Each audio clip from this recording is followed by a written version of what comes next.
ever dare oppose us, we will kill your women and children. They're not in It's prison. disgusting. They're not in prison. It's not what Israel was meant to do. I'd urge you again, Cenk. Leave your bedroom sometime and come to this region and see it for yourself. Hey, I thought I was supposed to get the last word. This idiot's talking about bedrooms. The Palestinians hey, do you care about the babies? You care about the women? Douglas, why don't you admit you don't care about dead Palestinian babies, dead Palestinian women, because you don't mind it? Israel, you say right or wrong, no matter how many people they have murdered, no matter how many kids they have crushed to death, you don't care because you don't care about human beings. All you want is some sort of warmongering, Israeli state, U.S. state, etc. All right, listen. I've got to wrap it up. I've got to say, listen, I think we actually had a very little man. I found You're it super evil. You don't mind the deaths of all those thousands of people. Let's not evil descend. warmongering. Emotions are running high as Douglas Murray eloquently destroys this Hamas supporter who does not know how to have a civil debate. This debate is about whether Israel is being precise about defending itself against the dangerous terrorist group Hamas following the events of October 7th. Take a look. Do you, Douglas, notwithstanding your full throttle support of Israel, does anything that's been happening make you think Israel needs to execute this war differently? No, and I think that most of the people who think they know how to execute this war have never executed a war. Indeed, most people who think they know how the IDF should be running this conflict have never been near a conflict. I'm in Israel tonight. I was in Gaza again yesterday. And the examples that you give, by the way, Piers, I don't see why they show any need to prosecute the war itself differently. I mean, just to take one of them, the first example you give, the absolutely tragic, awful shooting of these 3 hostages as they were coming out. But, you know, some of the spin that's been put on that in the world, apart from the glee, of course, that Israel's enemies can't help expressing, some of the spin on that is almost as if it shows the IDF is sort of so brutal that it even kills Hamas hostages who are Israeli.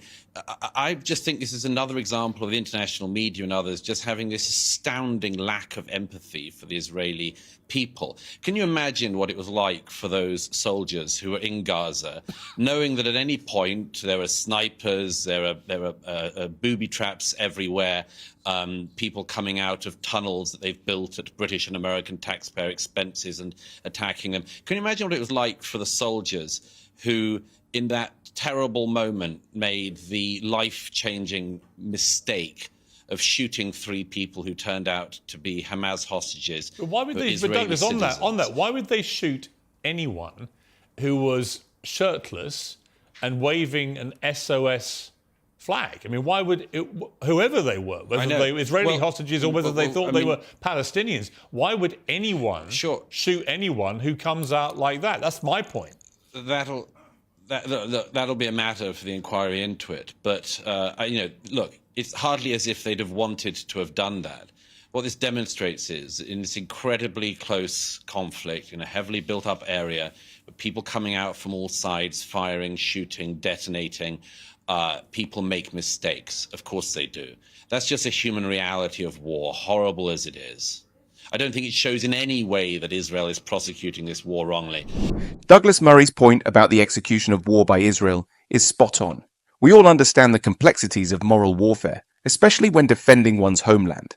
The criticisms leveled against Israel often come from those who have never faced the harsh realities of war.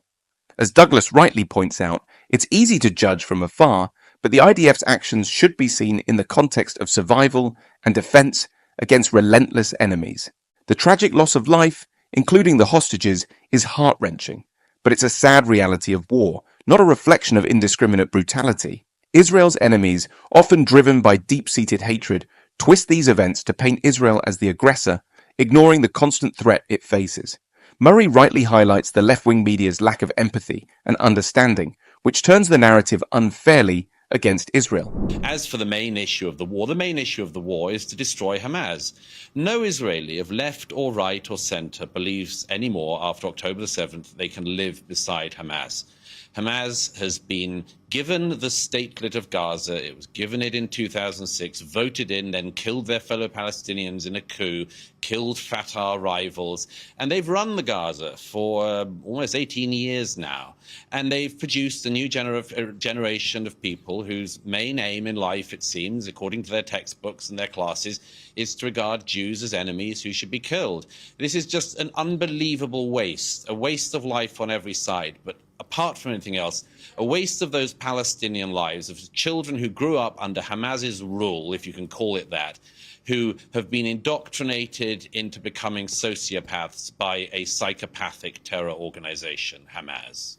Douglas Murray's analysis of the war's primary objective, which is to destroy Hamas, resonates deeply with a lot of us. The tragic events of October 7th have unified Israelis across the political spectrum in recognizing that coexistence with Hamas is impossible. Hamas' control over Gaza since 2006 has not only led to violence and the suppression of rival gangs, but has also tragically indoctrinated a new generation of Palestinians with a deep-seated hatred for Jews. This indoctrination, driven by a psychopathic terror organization, is a dangerous tragedy, wasting countless lives and perpetuating a cycle of violence. As Douglas rightly says, the moral imperative is clear. Defending one's homeland and eradicating such evil is not only justified, but necessary. The loss of Palestinian lives, particularly children, under Hamas's rule is a heart-wrenching consequence of this indoctrination, highlighting the need for a decisive end to Hamas's reign of terror. All right, Cenk, you've been listening to that. Is there anything that Douglas said that you agree with? No, nothing. Not even about the way Hamas has presided over Gaza in the last 18 years? Yeah. So that's a weapon of mass distraction. It's Israel doing genocide on the Palestinians right now. And there's IDF soldiers singing and in video that the IDF has confirmed about how they're going to wipe out the seed of Amalek. That is a verse in the old Hebrew Bible that talks about exterminating Amalek. So they're talking about genocide against Palestinians. Benjamin Netanyahu has also talked about wiping out Amalek. These are open calls for genocide. What I find stunning, Douglas mentioned stunning lack of empathy. There's 20,000 dead people in Palestine right now in Gaza. Over 8,000 of them are children. When 36 Israeli children were killed by Hamas, the world cried out, and I was brokenhearted over it. 36 poor kids dead in Israel. Now there's over 8,000 dead kids in Gaza. You want to talk about a stunning lack of empathy. 6,400 women slaughtered in Gaza. You want to talk about terrorism? They're dropping unguided bombs, 2,000-pound bombs. Every one of those bombs is an act of terrorism. And the stunning lack of empathy towards Palestinian lives is disgusting. But I want to be clear, it is not shared by all Israelis. Douglas's perspective is grounded in a clear understanding of the complexities at play. It's crucial to recognize that Israel's actions are not acts of genocide, but measures of self-defense against a terror organization that has oppressed its own people for years. Hamas has consistently used civilians as human shields, exacerbating the tragic loss of innocent lives. The comparison of casualties without context is misleading. Israel's military operations are aimed at neutralizing threats, not targeting civilians. The empathy for all lost lives is essential, but it's also vital to understand that Hamas's actions are the root cause of this conflict. As Douglas rightly points out, supporting Israel's right to defend itself against such evil is aligned with our values of justice and protection of the innocent. The dad of one of the hostages who was killed went on Israeli television and said, "Stop killing them." And he didn't mean the hostages. He meant the Palestinians. All right, but Jake, let me just jump in. But before I go back to Douglas for response to this. Let me reply to that, Piers. Yeah, I will let you reply to that. On this issue of genocide, do you accept, though, that Hamas's whole raison d'etre when it comes to Israel is genocide? They want to eradicate Israel and kill as many Jews as they can. I mean, they've made no secret of this. Yeah, so this is really important. So I have no sympathy for Hamas. So I am not interested in defending Hamas. I think that's nothing but a distraction. because right now they're not fighting Hamas. They're just killing Palestinian civilians. Well, they're also killing Hamas terrorists. They are. I mean, they're killing thousands of them. Barely. No, wait a minute. Barely. But let's go to your main point, okay? So the main point is, well, Hamas threatens X, Y, and Z and has killed 1,200 people on October 7th.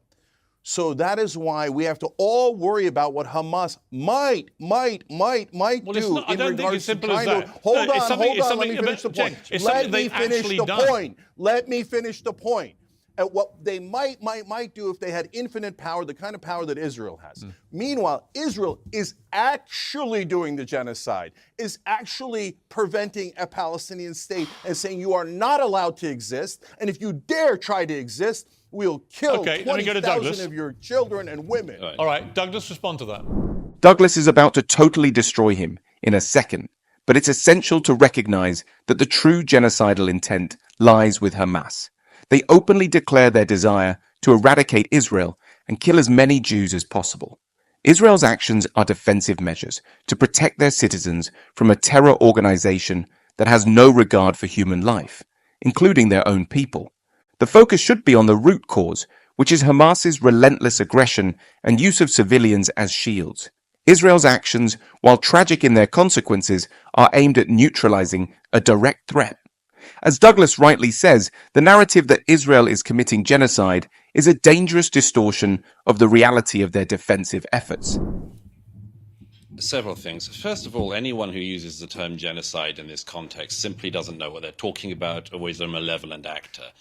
I don't know if Mr. Uyghur's traveled at all in his life, how far he's traveled, how many conflicts he's seen, but I'd have guessed none. And you clearly know nothing about this particular conflict, and you've obviously seen none of it. The genocide that you describe is such a smear and a libel against the Jewish state. If Israel wanted to commit genocide, I'm sure it could, but it doesn't. It doesn't remotely want to. And people like you and other pro-Palestinian propagandists have spent years claiming that Israel is committing genocide in the Gaza. By the way, the weirdest thing about this claim is that the population of the Gaza has grown by 1 million in the last 15 or so years. So if Israel was trying to carry out a genocide, it's either the worst perpetrator of genocide ever or uniquely poor at performing that task. None of the stats support that ridiculous claim. And it's such a weird smear and a libel of Israel. Secondly, of course, you've just rattled off Hamas figures, as every one of your kind always does. Thirdly, you said that the world cried. You said that the people like you who cover for the Palestinian extremists. Thirdly, you said that the world cried out for the 36 Israeli dead children. No, they didn't. And you know that very well. You know that very well.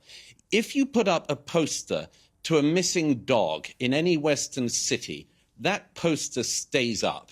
In city after city in America, posters of abducted Jewish children, including a 10-month-old baby, were put up and were ripped down by people who have been indoctrinated into hate of Jews. Nobody would rip down the poster of a missing dog, but from Dublin to Berkeley, they ripped down posters of abducted Jewish children. So no, I don't think there was very much care for that around the world. Let me put this to you, Douglas. Douglas's rebuttal is absolutely justified. We need to understand that labeling Israel's actions as genocide is not only incorrect, but also a malicious misrepresentation. If Israel truly intended to commit genocide, the population in Gaza wouldn't have increased by 1 million in the past 15 years. This fact alone debunks the genocide claim. Israel's actions are defensive, aimed at protecting its citizens from Hamas, a terror organization that has repeatedly expressed its intent to annihilate Israel. As Douglas rightly says, we recognize the importance of justice and the defense of the innocent. Israel's measures are about survival and protection, not extermination. The narrative pushed by pro-Palestinian propagandists and the left-wing media is a dangerous distortion that undermines the reality of Israel's right to defend itself against a relentless and dangerous enemy. Let me make two other very quick points. Firstly, you said what Hamas might do, as if it was some kind of hypothetical. Hamas showed what they do, what they want to do. It showed it on October the 7th, and its leadership, as I'm sure you very well know, said that they would like to repeat that again and again until they have got rid of every Jew. So I don't know. I would trust Hamas's word on that rather than your interpretation of what you think they mean when they say that, and your generous interpretation of what you think that means. And finally, as for preventing a Palestinian state, it is nonsense that the Israelis have prevented a Palestinian state. They gave the Gazans a Palestinian state in 2005. They gave them a Palestinian state in 2005 when every Jewish person was ripped from their homes in the Gaza by IDF soldiers. And the Palestinian people were given a state. And what did they do? They voted in Hamas, who then killed their fellow Palestinians, never had another election, and used all the billions of dollars of taxpayer funds from the US, UK, and Europe to build terror tunnels and to enrich themselves so they could live the life of luxury in Qatar. Again and again, the reason there is not a Palestinian state is because the Palestinian leadership doesn't want one. Okay, Douglas, didn't want one in 1947. It preferred war, and it doesn't want one now. Douglas's points are spot on and resonate deeply with all of us. Hamas's actions on October 7th are a clear indication of their true intentions. They have openly declared their desire to eliminate every Jew, and their actions speak louder than any hypothetical scenario. Trusting Hamas's own words and actions is crucial rather than misinterpreting their clear threats. Moreover, the claim that Israel has prevented a Palestinian state is unfounded. In 2005, Israel withdrew from Gaza, giving Palestinians the opportunity to govern themselves. Instead of fostering peace and development, Hamas seized control, suppressed their own people, and diverted international aid to build terror infrastructure. The lack of a Palestinian state is a result of the Palestinian leadership's own choices, not Israeli obstruction. As Douglas rightly points out, we value truth and justice, and it's evident that the Palestinian leadership has continually chosen conflict over peace. Douglas, let me put one point to you raised by Queen Rania of Jordan in a new piece for, I think it was the Washington Post. In just over 2 months, she said Israel's turned Gaza into a hellscape. At least 8,000 children have died, more than the death tolls of Pearl Harbor, September the 11th, and Hurricane Katrina combined. These are gigantic and horrendous numbers of children being killed. Do you not have any qualms about the number of children being killed? I mean, does it not suggest that Israel... I want to hear Queen Rania talking about this as much as I want to hear Queen Camilla or Meghan Markle. I mean, it's pathetic. Queen Rania is holding on to her own position in Jordan. The only piece of advice she has for anyone is how to marry a king. Queen Rania herself is just playing a very nasty political game. If she cared at all, and I would pose this to all the states in the region, if Jordan cared at all for the Palestinian people, they would take them in. They would take them in. They don't want them. If the Egyptians wanted them, they'd take them in, but they don't. Do you know why? Because every country that takes in the Palestinians gets terror. It happened in Egypt, it happened in Jordan, it happened in Syria, it happened in Lebanon, it happened in Tunisia, on and on. That's why these people don't really care about their fellow Muslims. They just care about hating Jews. All right, Cenk, your response. Douglas's critique of Queen Rania's comments is compelling. It's clear that Queen Rania's statements are politically motivated rather than genuinely concerned with the welfare of the Palestinian people. Her position in Jordan and her advice on marrying royalty highlight her detachment from the real issues at hand. The reluctance of neighboring countries like Jordan, Egypt, and others to accept Palestinian refugees is telling. If these nations truly cared about their fellow Muslims, they would offer refuge and support. Instead, their refusal underscores a deeper issue, the association of Palestinian refugees with terrorism. Douglas brilliantly points out a pattern that has repeated itself in multiple countries, leading to instability and violence. We must all recognize the importance of truth and not be swayed by politically charged rhetoric by the left-wing media that ignores the complexities of the situation. Yeah, so you asked if he cared about 8,000 dead babies. And his answer was no. Queen Rania bothers me, so complete non-answer, because he doesn't care. He doesn't think the Palestinians' lives are worth anything. He just called them all terrorists. Well, it's nice you can put that word and this is what they always do. There you go. So hold on, I let you talk for a long time, so why don't you shut up for a second? So We've got all of these dead babies. We've got all of these dead babies that this monster doesn't care about. He says keep bombing them. A former intelligence officer said in the Israeli press they're using AI in a program called The Gospel, where he said it's basically a mass assassination factory. And we could all see it with our own eyes. And you could do all the propaganda you want. No one believes your nonsense. We see all the dead women. We see all the dead children. Now Israel has killed 20 times the number of civilians that Hamas killed. So would I want Hamas in charge of Israel? Never, never. I don't trust them, and I don't believe that they would be benign. So all of this propaganda about, people don't mind Hamas. No, we mind Hamas. We terribly what happened on October 7th. And I'm now showing you different Israelis that have said that it's a problem. And I want peace and security for both Israel and Palestine. And this does not get Israel any peace or security.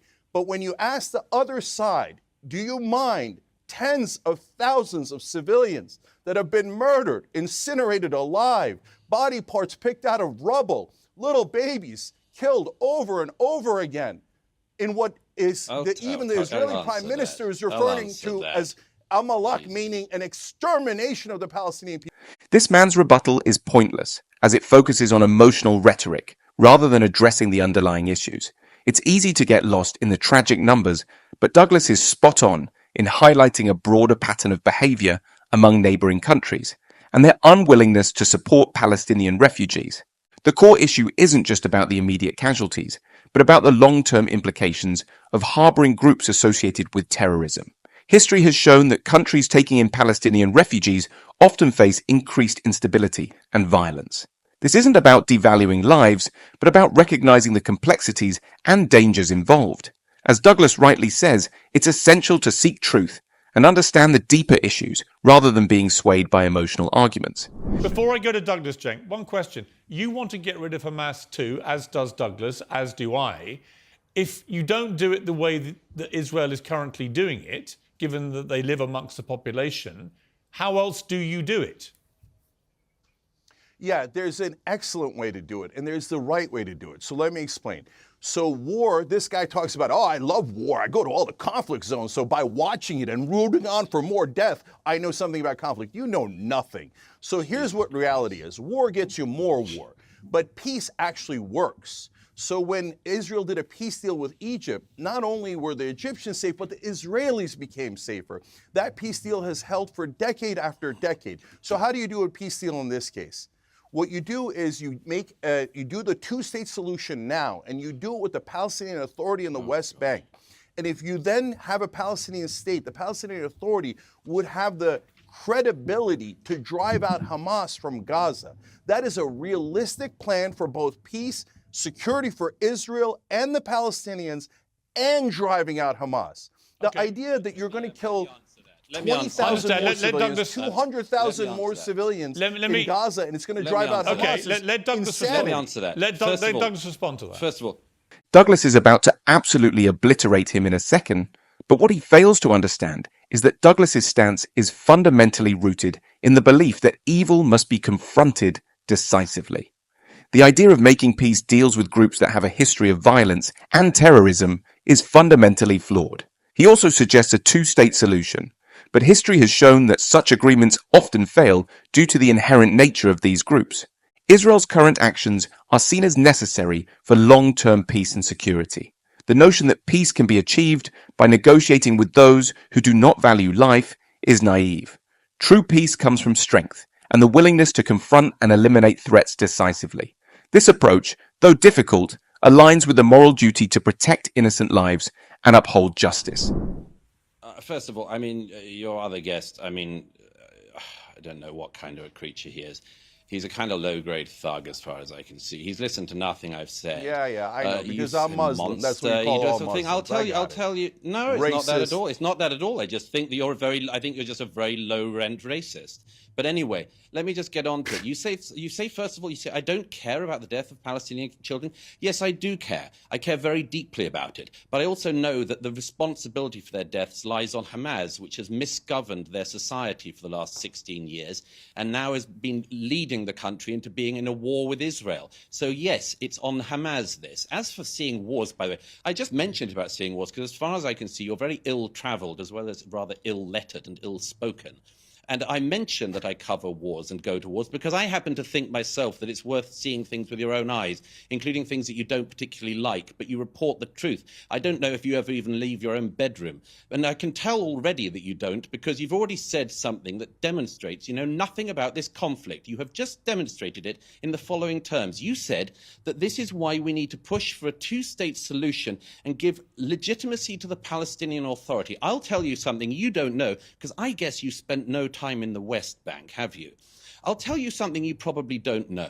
The Palestinian Authority, Fatah, celebrated the 7th of October massacres. I'll give you another fact which demonstrates you know nothing about this and clearly haven't ever visited any Palestinians in the West Bank as I have. If there was an election tomorrow in the West Bank, the reason why there isn't one is because if there was an election tomorrow in the West Bank, Hamas would win.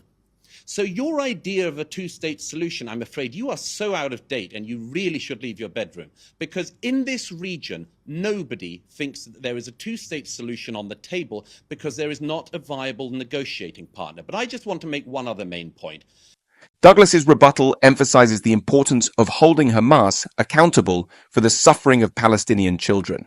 This viewpoint aligns with the principle of personal responsibility. It's crucial to recognize that the true blame lies with Hamas, which has governed with violence and hatred for years.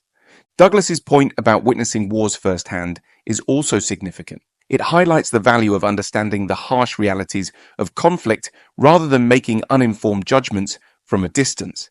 As a society, we are called to seek truth and justice, and sometimes that means confronting uncomfortable truths. As Douglas rightly says, supporting Israel's actions is not about disregarding innocent lives, but about addressing the root cause of the conflict and striving for a genuine, lasting peace.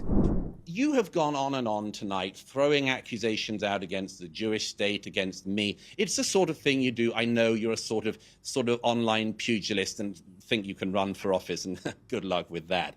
But I'd just like to point out that you only really get animated if the Jews are involved. And I can tell that for the following reason. I mean, your surname's Uyghur, isn't it? 1 million Uyghur Muslims in China have been put in concentration camps in the last decade. And people of your ilk never really care about that, do you? Because it's not the Jews doing it, it's the Chinese Communist Party. At the moment, 1 million people who are in Pakistan at the moment, who are your fellow Muslims and who happen to be Afghan, and I don't think you care about them, do you? 1 million Afghans are currently being forcibly deported from Pakistan to Afghanistan. You don't care about that. You're not riled up about that. You're not riled up about what the Janjaweed are currently doing in Sudan, where thousands and thousands of people are being attacked by the Islamist militia there. You don't care about any of that. You get exercised and you rile up what little base you have of malcontents because you're riled up when the Jews do anything. All right, it's Cenk, perfectly obvious. Okay, Cenk, your response. Yeah. Douglas is spot on and highlights a critical issue here: selective outrage. It's clear that many only get worked up when it involves the Jewish state, ignoring other atrocities worldwide. This selective concern reveals a bias that's troubling. We must uphold justice consistently, not selectively. Douglas brilliantly gives a typical example by using the suffering of Uyghur Muslims in China, the forced deportations in Pakistan, and the violence in Sudan as serious issues that deserve our attention. Ignoring these while focusing solely on Israel shows a biased moral compass. As Douglas rightly says, we should be advocates for all who suffer, regardless of who the oppressor is. Douglas's point is a call to broaden our perspective and ensure our compassion and advocacy are not limited by bias. Okay, first of all, my last name is Uyghur. We're named after the Uyghur Turks in China. And have we talked about that on the Young Turks? I thought you'd spoken up then. Yes. Yes, we've talked about it endlessly, but you don't know that, and you don't watch the show. Shame nobody watches your show. So, nobody does watch your show. Yeah, well, okay, again, you're interrupting me when I was kind enough to let you go on with your mad ramblings. So how nobody watches the show, we have 5 billion views a year. I don't know what piddling outfit you're on, or what little Substack or whatever the hell you write on. So the reason we're incredibly popular is we fight for all. We fight for shut up. We fight for all innocent civilians. So yes, No, you we've covered don't. all of those conflicts. Yes, I'm against fundamentalist Islam, no question about it. I'm against fundamentalist religions of all kind. In terms of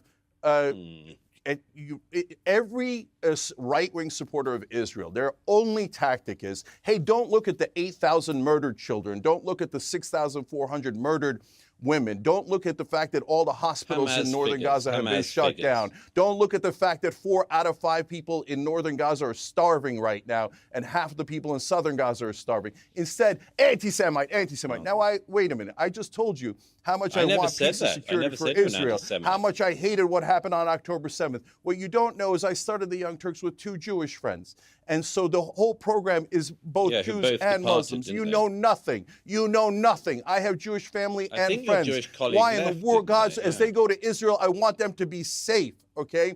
So I have shown empathy for all civilians throughout everything I have ever done. But all you have is hatred. Oh, he's an anti-Semite. Kill the Muslims. Kill the Palestinians. And once we kill them, by the way, we'll blame them for it. The opponent also tries to make a lazy point about selective outrage by countering Douglas's powerful argument. But it's crucial to recognize that selective outrage undermines our moral integrity. As a society, we are charged to love and protect everyone, regardless of their background. He fails to recognize Douglas's point about hypocrisy while focusing solely on one conflict while ignoring the suffering of others. We are expected to seek justice while showing mercy to everyone, by acknowledging the pain and suffering of all innocent civilians, whether in Gaza or elsewhere. We uphold the true essence of compassion and justice. Douglas's stance reminds us that our duty calls for an unwavering commitment to all human life. What is left after that? They talk about the day after the war. What does it look like? Who runs Gaza? Where do these people go back to live? In other words, what actually happens if Israel is successful, however long it takes, in eliminating Hamas? Well, first of all, I just have to add, you quite rightly said it, Piers, that the figures you gave are Hamas figures, and we do have to treat them with more than a grain of salt. As for, again, my counterpart here goes on about the deliberate genocide of children and women. I mean, I know, and this is the sort of thing I think you do. You sort of claim that there are bombs being deliberately dropped on children and old women. Why would Israel want to drop bombs deliberately on children or old women? I mean, it's just a shame you don't get out and see anything. The Israelis do an incredibly careful campaign before bombings to try to make sure that civilians are warned to leave areas that are about to be attacked. Everybody knows that. Everybody in the region knows that. It's a shame that that fact hasn't got to you.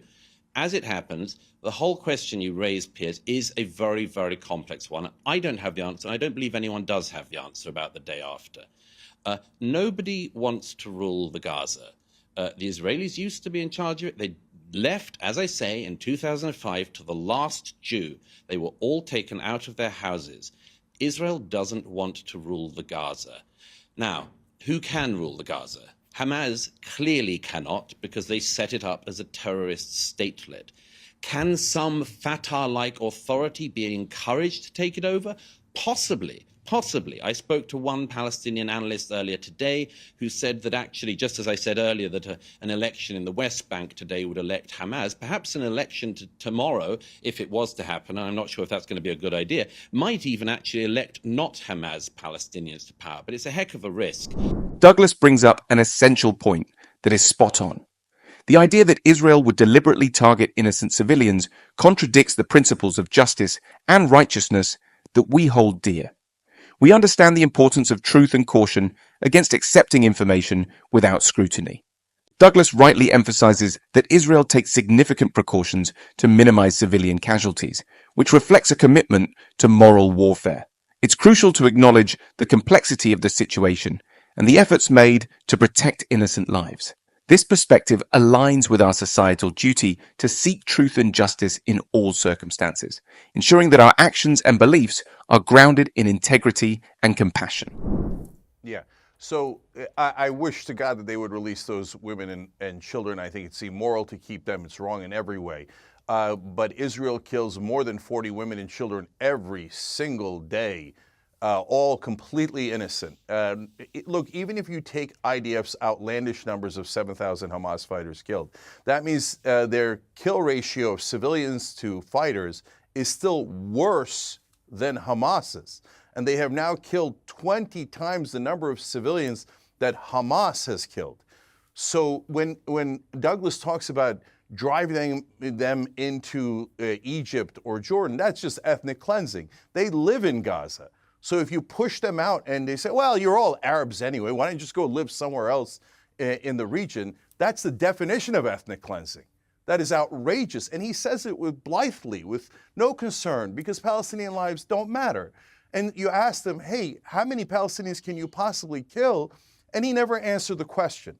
So the reality is you cannot kill your way out of this conflict. The more that they kill, the more, what do you think that the Palestinians are going to feel? What would you feel if your family was butchered, if their heads were crushed by a bomb that was dropped on a building, if they were lit on fire by the bombs that were dropped? What would you do? You'd fight back the rest of your life.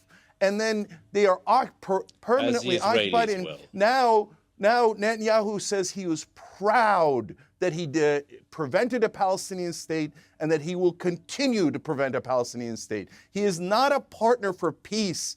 He profits from war. His whole career is about perpetuating war, not just to murder Palestinians, but it keeps Israel unsafe for eternity. Unlike Douglas, who actually goes to the grounds of the conflict to do his research, this man, on the other hand, just sits in his room, as Douglas rightly points out, and brings up the tragic loss of innocent lives. It's very crucial to recognize that Israel's actions are often misrepresented by the left-wing media. As Douglas rightly pointed out, Israel takes extensive measures to warn civilians and avoid unnecessary casualties, which reflects a commitment to moral conduct in warfare. The notion of ethnic cleansing is a serious accusation that oversimplifies the complexities of the conflict.